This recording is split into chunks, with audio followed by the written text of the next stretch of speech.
At 11:47 p.m. local time, the lights went out across 6 Iranian provinces at once. Not a rolling blackout, not a brownout from summer demand. Every major substation feeding Tehran, Isfahan, Mashhad, and the entire Bandar Abbas coastal corridor went dark within a 4-minute window. And within that same 4 minutes, something far more dangerous than darkness started happening across Iran. The water stopped. Not everywhere, not instantly, but the pumping stations that push water uphill into Tehran's reservoir network, the desalination plants along the Persian Gulf coast that produce nearly a third of Iran's drinking water, the fuel refineries that convert crude into the gasoline and diesel an entire country runs on, all of it depends on one thing: electricity. And on this night, the United States military made a decision that changes everything about how this war is fought from here forward. They didn't just hit tanks, they didn't just hit missile sites. They hit the one thing an entire nation cannot survive without for more than 72 hours. I'm going to walk you through exactly what happened, why the power grid was always going to be the real center of gravity in this conflict, and why what's unfolding in Iran right now over the next several days is going to be far more consequential than any airstrike we've covered so far. Stay with me for all of it. Quick intro before we go further. I'm a former combat fighter pilot. I flew the F-15 E-Strike Eagle in combat operations and served as an F-16 pilot with the Thunderbirds. Before that, I spent years studying military targeting, weapons employment, and air power strategy at a professional level. I've sat in the cockpits and in the mission planning rooms where decisions like this one get made, and that's the lens I'm bringing to every part of today's analysis. Everything in this video is fully verified and sourced. I'll tell you clearly what's confirmed, what's still developing, and where there's genuine professional debate. No hype, no speculation dressed up as fact. Let's get into it.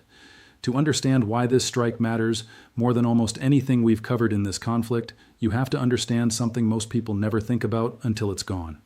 Electricity isn't just lights and air conditioning. In a modern nation, it is water, it is fuel, it is food refrigeration, it is hospitals, it is command and control.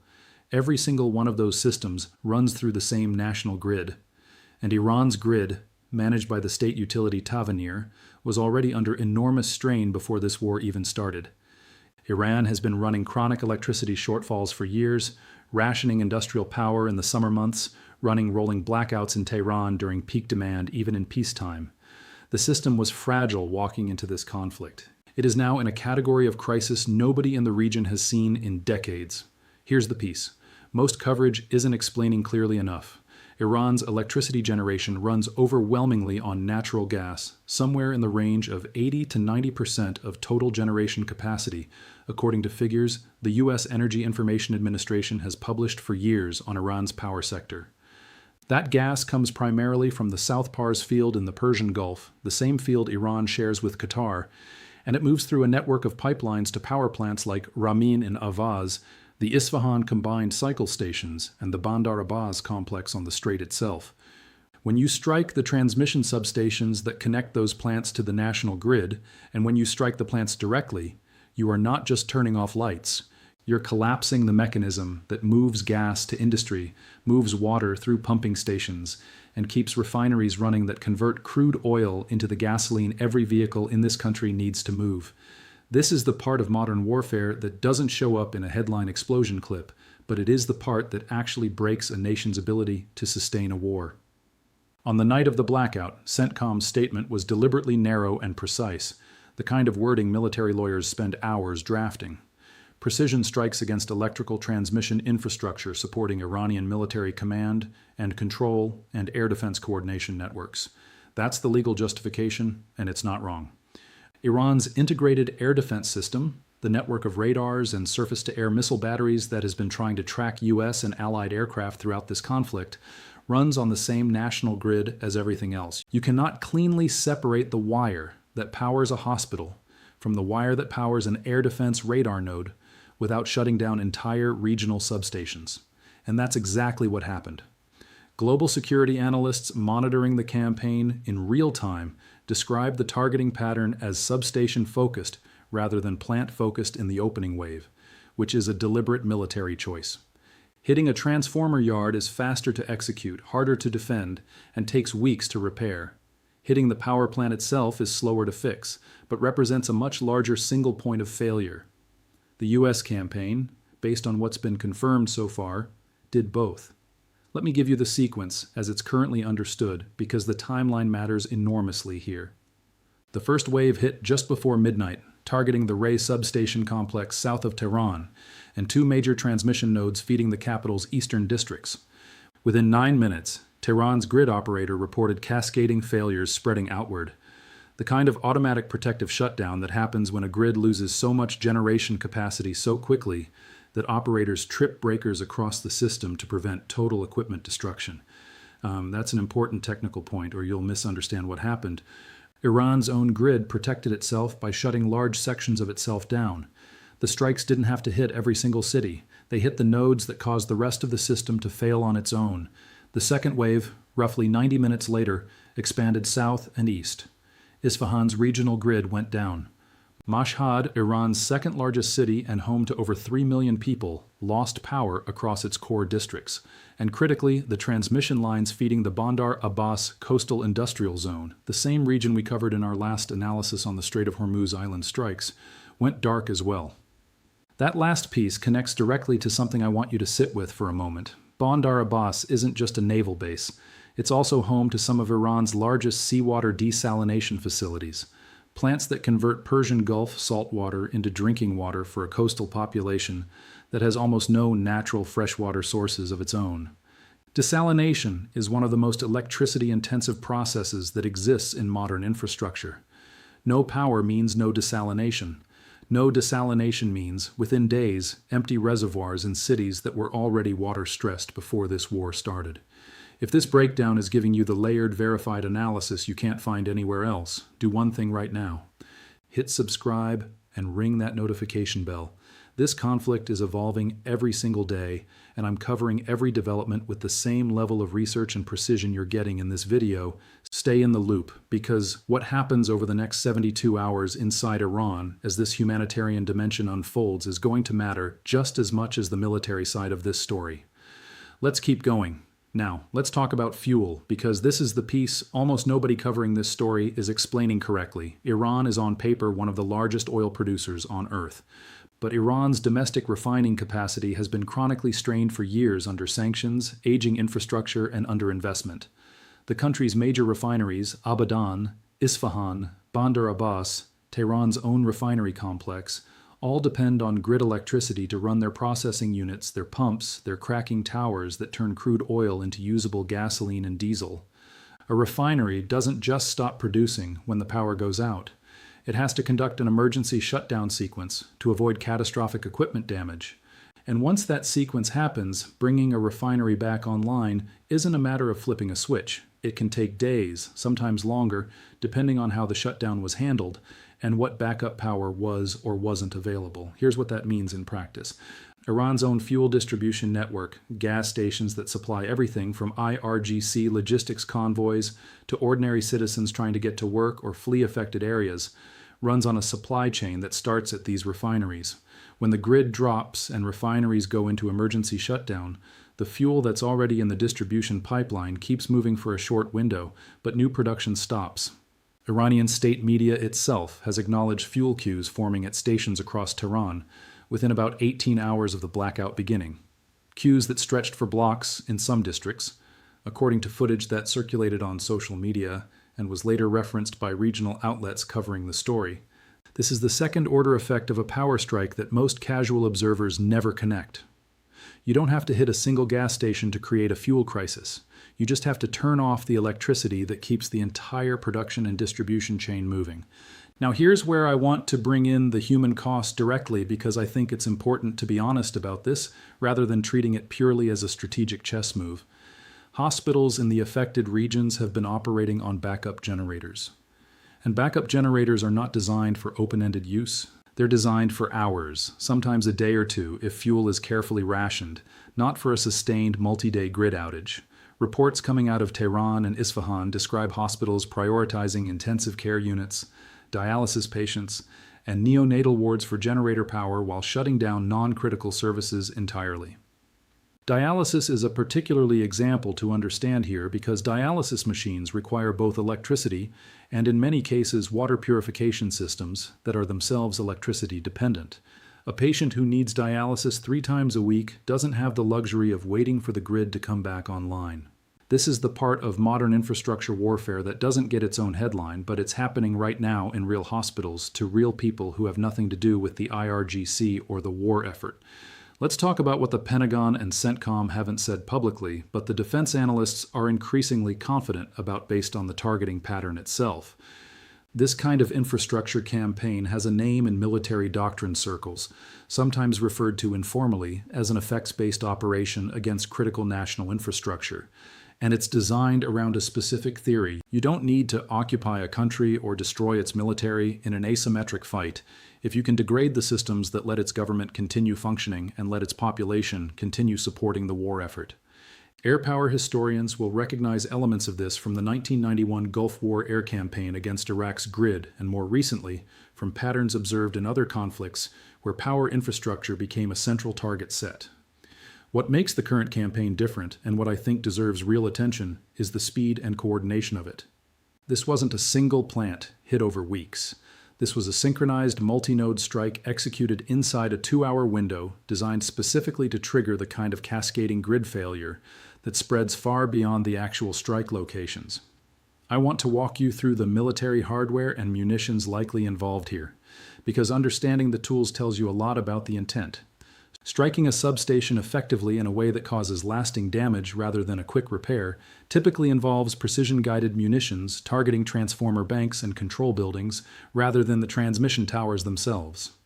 Transformers are the expensive, hard-to-replace component of any substation. Many large power transformers are custom manufactured, sometimes taking the better part of a year to produce and deliver even in peacetime because they're not mass-produced off-the-shelf components. If a strike specifically targets transformer yards rather than just knocking down transmission towers, that's a deliberate choice aimed at maximizing repair time, not just achieving a temporary blackout. Analysts monitoring commercial satellite imagery of the strike sites in the days following the attack have noted damage patterns consistent with exactly this kind of transformer-focused targeting, which tells you the planners were thinking in terms of weeks and months of degraded capacity, not hours. Let's also talk about air defense, because Iran's ability to protect its own grid infrastructure is directly tied to the very system that just went dark. Iran's layered air defense network, the radar sites and surface-to-air missile batteries that have been engaging U.S. and allied aircraft throughout this conflict, depends on grid power to operate at full capacity. Backup generators exist at military sites, but they are typically sized to sustain radar and missile battery operations, not to simultaneously power the surrounding civilian and industrial grid. What this means strategically is that the same strike that plunged Tehran into darkness may have also degraded the responsiveness of the air defense systems meant to protect the capital, creating a window of reduced coverage that follow-on strikes could exploit. This is speculative on my part, and I want to be clear about that line, but it's the kind of interlocking vulnerability that any competent air campaign planner would be thinking about when selecting grid nodes to strike first. Now let's move to the humanitarian and economic dimension, because this is where the story becomes something every single viewer, regardless of where you stand on this conflict, needs to understand. The United Nations and international aid organizations have historically flagged infrastructure attacks on power grids as carrying enormous humanitarian risk precisely because of the water and hospital dependency chain I described earlier.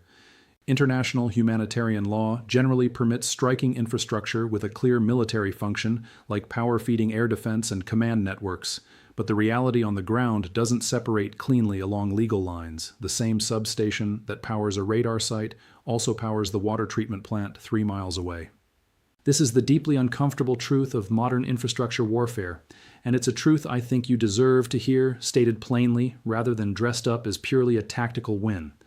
Let's talk numbers, because scale matters here. Tehran alone has a metropolitan population estimated at somewhere around 9 million people. Mashhad is home to roughly 3 million. Isfahan's metro area adds close to 2 million more. When you add the Bandar Abbas coastal corridor and its surrounding towns, you are looking at a blackout event that at its peak is credibly affecting somewhere in the range of 15 to 20 million people across multiple provinces, either through direct power loss or through the secondary water and fuel effects rippling outward from it. That is, a population larger than most countries on Earth suddenly operating without reliable electricity, running water in many districts, and a fuel supply that's contracting by the hour. Guys, before I keep going, if this level of detail and context is something you can't find in mainstream coverage of this war, share this video with one person right now who's trying to actually understand what's happening rather than just seeing headline clips. That's the only way analysis like this reaches people who need it. Now, let's get into where this goes from here. Here's the strategic question everyone should be asking, and it's the one I think matters more than anything else in the story. Does a blackout of this scale change Iranian government decision-making, or does it primarily just punish the civilian population, while the regime's core command structure, which almost certainly has hardened backup power at its most critical facilities, continues functioning largely unaffected? Historical precedent from other infrastructure campaigns suggests the honest answer is complicated. Regimes with hardened command bunkers and dedicated backup generation for leadership facilities can often continue directing military operations even while the broader civilian grid collapses around them. What changes is the pressure building underneath that leadership from its own population. Pressure that builds slowly, unevenly, and not always in ways that translate into policy change on any predictable timeline. What we do know, based on patterns from comparable infrastructure campaigns, is that repair timelines for this kind of damage are measured in weeks at best for transmission line and tower damage, and months for transformer and generation facility damage, particularly under sanctions that restrict Iran's ability to import the specialized parts needed for rapid repair. Iran's grid was already fragile before this war. It does not have a deep reserve of spare transformers sitting in a warehouse ready to be swapped in. Many of the components needed for full repair likely have to be sourced internationally through channels that are now significantly more constrained than they were before this conflict began. Let's talk about what happens next, because there are really three tracks unfolding simultaneously right now. Track 1 is the humanitarian track. Hospitals rationing generator fuel, water utilities trying to restore at least partial pumping capacity, using whatever backup generation they can access, and ordinary Iranian families trying to keep food from spoiling and find enough fuel to get to work or to seek medical care. Track 2 is the military track, where Iran's own ability to coordinate air defense, move military logistics that depend on refined fuel, and maintain command and control across its dispersed forces is now operating in a degraded state that will only worsen the longer repairs take. And track 3 is the political track. The question of whether sustained civilian hardship of this scale changes the calculus inside Iran's leadership about how much longer this conflict is sustainable, or whether it hardens resolve in the way sustained bombing campaigns have sometimes done throughout history rather than breaking it. I want to be honest with you about something because I think it's important given everything I've just walked you through. As someone who spent years in a cockpit making targeting decisions under a very different set of rules of engagement, I understand why military planners view power infrastructure as a legitimate and often decisive target set. Command and control genuinely does run through these systems. Air defense genuinely does depend on this grid. But I also think it's important not to lose sight of the fact that the people standing in fuel lines right now, the families rationing water in Isfahan, the elderly patients whose dialysis schedules have been disrupted, most of them did not choose this war and have no ability to influence the decisions being made by the government that started it. Understanding the military logic behind a strike like this doesn't require pretending the human cost isn't real. Both things are true at once, and I think any honest analysis has to hold both of them. Let's zoom out to what this means for the broader war.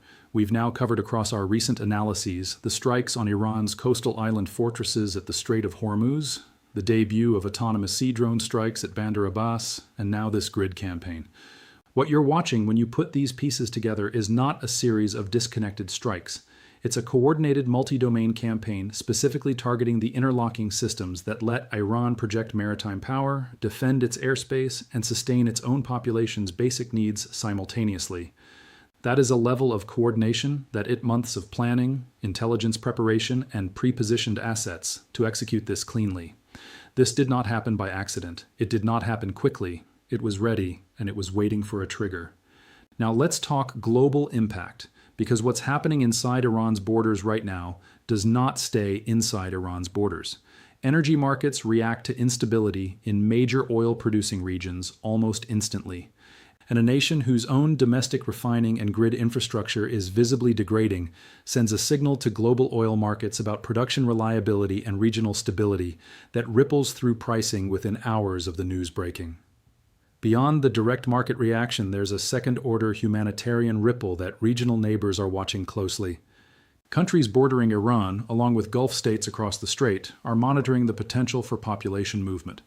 If water and fuel shortages inside Iran become severe and sustained enough to trigger displacement, something regional governments are already reportedly preparing contingency planning around, according to reporting referencing conversations with regional diplomatic sources. Here's the part I think deserves the most careful thought as we head toward a close. A power grid, unlike a missile site or a naval vessel, cannot be quickly rebuilt once seriously damaged, and it cannot be quickly replaced with alternative capacity at the scale a nation of 90 million people requires. This is fundamentally different from almost every other target set we've discussed in this conflict. A destroyed radar site can, in theory, be replaced with a mobile system within days. A damaged transformer yard serving a major metropolitan area cannot be replaced that quickly under any circumstances, sanctions or no sanctions. That asymmetry, the gap between how fast you can destroy this kind of infrastructure and how long it takes to rebuild it, is exactly why grid strikes carry such enormous strategic weight, and why they're generally treated as among the most consequential decisions in any modern air campaign. Let me bring this together with the honest strategic assessment I promised you at the start. The United States, in a single coordinated strike window, degraded Iran's national power grid across at least 4 major metropolitan regions, triggered cascading failures that extended well beyond the direct strike locations, disrupted water pumping and desalination capacity serving millions of people, interrupted fuel refining and distribution at a national scale, and very likely degraded portions of Iran's integrated air defense coordination in the process. This achieves multiple military objectives simultaneously, while also creating a humanitarian crisis whose scale is still unfolding, and whose duration will likely be measured in weeks to months rather than days, given the realistic repair timelines for this category of infrastructure damage under current sanctions constraints. Guys, 2 things before you go, and I mean this directly. First, if this breakdown gave you something you can't get from a 30-second headline clip, share it right now with one person trying to actually understand what's happening in this war. Second, I want to hear your assessment in the comments. Does hitting a nation's power grid like this shorten a war by breaking a government's ability to sustain it? Or does it mostly just punish civilians while leadership continues functioning behind hardened backup power? Is this a legitimate military target given the air defense and command connections? Or does the humanitarian cost outweigh the strategic gain? Drop your take below. I read every comment and hit like if this analysis delivered real value. Here's where we stand. At 11:47 p.m., a coordinated strike campaign hit substations and transmission nodes feeding Tehran, Isfahan, Mashhad, and the Bandar Abbas coastal corridor within a single 2-hour window, triggering cascading grid failures that CENTCOM has confirmed were targeted at infrastructure supporting Iranian military command, control, and air defense coordination. Within 18 hours, fuel queues were forming across the capital as refineries entered emergency shutdown. Within days, desalination and water pumping capacity serving millions along the southern coast began failing, and hospitals shifted to rationed generator power to protect intensive care and dialysis patients. Repair timelines for the scale of transformer and substation damage typically run from weeks to months, particularly under sanctions restricting Iran's access to replacement components. This is not a story that ends when the news cycle moves on tomorrow. It's a story that's going to keep unfolding inside Iran for weeks in ways that will shape both the military and human trajectory of this war. Stay locked in on this because I'll have the next update the moment there's something confirmed and worth your time.